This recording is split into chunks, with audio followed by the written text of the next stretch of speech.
धर्म पथ पर आरूढ़ नारी हमेशा वंदनीय है और रहेगी, पूजनीय है और रहेगी। कहानी तो है, आप लोगों ने बड़े ध्यान से सुना।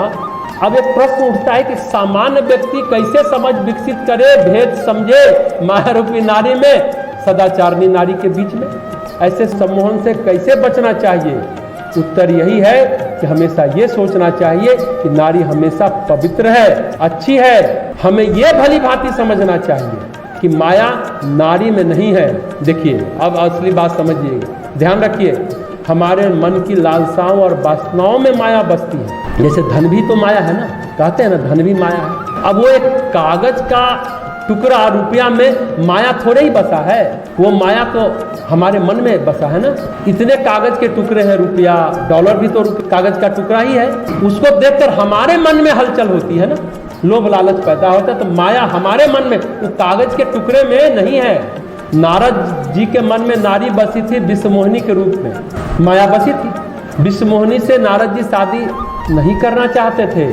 शादी तो वो उसके धन संपत्ति ऐश्वर्य से, विभूति से करना चाहते थे। शादी तो नारी से, विश्वमोहिनी से शादी किसने की? भगवान विष्णु ने की। नारद तो उसके वैभव से, विभूतियों से शादी करना चाहते थे। तो माया कहाँ बसती है? वासनाओं में, लालसाओं में, व्यक्ति और व्यक्तित्व में नहीं। वो भी ध्यान से सुनिए, व्यक्ति और व्यक्तित्व में माया नहीं बसती, लालसाओं में, वासनाओं में बसती। तो एक सामान्य व्यक्ति को इस भर्तृहरि कथा से यही सीख लेना चाहिए, यही सीख मिलती है कि वो अपने वासनाओं और लालसाओं का निराकरण करे, हटाए मन में, इनको पनपने न दे। नहीं तो क्या होगा? जो तुलसीदास जी की चौपाई में कहते हैं, यह स्त्री घोर अंधकार में रात्रि है, पाप की उल्लुओं के समूह के लिए बुद्धि, बलशील और सत्य ये सब मछलियां हैं, इनको फंसाकर नष्ट करने के लिए स्त्री वंशी के समान है। बुद्धिमान विवेक पुरुष ये बात कहते हैं, जिनको विवेक है कि कौन माया रूपी नारी है और कौन सदाचारणी नारी है। अब ये प्रश्न है और उठ सकता है, क्या नारी के मन में माया नहीं है क्या? ये तो पुरुष की बात हो गई। क्या नारी के मन में माया है कि नहीं? जो सदाचारणी है उसके मन में तो नहीं होगा, लेकिन सामान्य स्त्री है उसके अंदर तो माया प्रवेश कर सकता है ना। क्या वो सम्मोहित नहीं होती? क्या गोस्वामी तुलसीदास जी कहते, स्त्री से मोहित नहीं होती, नारी पुरुष से मोहित होती है। वह भी माया है। नारी पुरुष से मोहित होती है, नारी भी धन से मोहित होती है। तो समझने की बात है, न स्त्री माया है न पुरुष माया है, मन माया है। और वो मन माया है जिसमें लालसाएं, वासनाएं पनपती हैं, चाहे पुरुष हो या नारी हो। माया स्त्री को भी ठगती है माया बन के। अब कहिए कि कौन उदाहरण है? बहुत जबरदस्त उदाहरण है।